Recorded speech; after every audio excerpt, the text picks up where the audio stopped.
Hi, welcome to Sarat Chandra IAS Academy.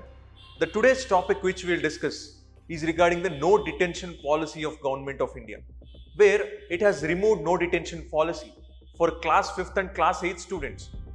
Now, we'll understand what is no detention policy and what are the provisions that will make the no detention policy a reality and what are the states that are still implementing the no detention policy. We'll also introduce the pros of no detention policy, what are the cons of no detention policy.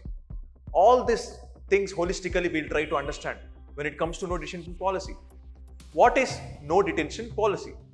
When it comes to no detention policy, it is defined as where the student who want to write an exam, it can be class 8th exam or class 5th exam, if they don't qualify that final examination, they are not debarred or they are not asked to sit down in the same class. They are promoted to the next class. If it is a class 5th student, he is promoted to class 6th. If he is a class 8th student, he is promoted to class 9th. This is the no detention policy, that you are not detained in the same position you are. Now, having understood the no detention policy, next we'll move into the provisions that will make the no detention policy a reality. We have the 86th Constitutional Amendment Act, which is also known as Right to Education Act 2009, which gives the provision of free and compulsory education for the age group of 6 to 14 years.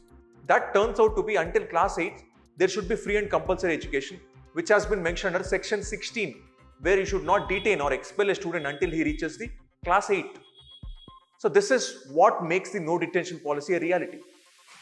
So that's about the provisions. Now we'll also discuss what are the provisions after which the pros and cons of the no detention policy.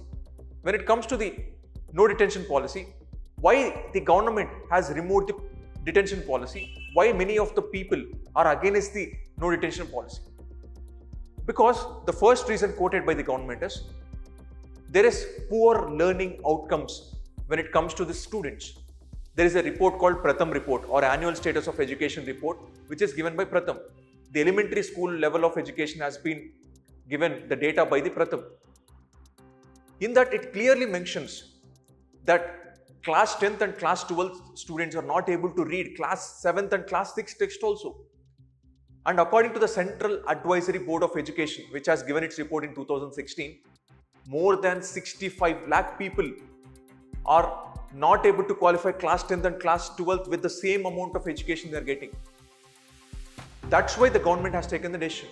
Second, when there is no detention policy, means when you remove the no detention policy, there will be an accountability in the part of teachers, that teachers will take care of the students properly. And students will also have that in mind, that I need to qualify that examination. That's why the removal of no detention policy has happened when it comes to class 5th and class 8th.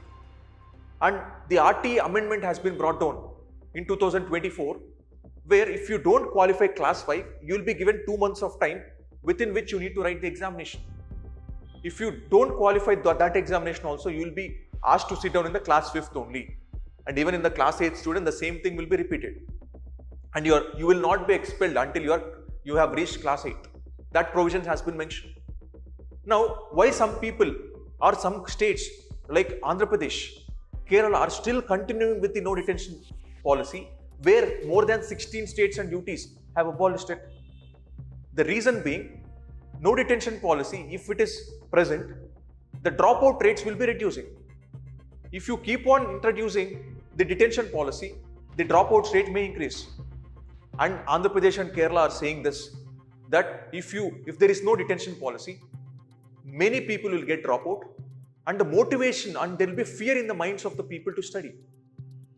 Along with this, as education being a state subject, it is the states which should take the decision rather than the center giving it a call. This again is the federal structure of the government. And the National Education Policy 2020 has clearly mentioned that there will be continuous evaluation of the student in multiple indicators rather than creating pressure based on examination. This no detention policy removal will go against that National Education Policy 2020. This has been mentioned by many states which are not ready to ban the no detention policy. Now, are there any countries which are having the same no detention policy just like India? Yes. Finland and Japan are those countries who have the same no detention policy just like India, where they are seeing the improvement in the learning outcomes. Now, India, what should it do? Should it ban or no detention policy, or should keep on continuing the no detention policy? First, the access and the quality of education should be improved. There should be focus on the teachers' training. There should be focus on the value-based education. Rather than focusing on making them sit in the same class, you need to focus on different multi-level of education. Rather than focusing on academics, you need to focus on value-based education, and practical-based learning rather than mugging up the things should be the focus. This is the holistic view of the no detention policy. In news,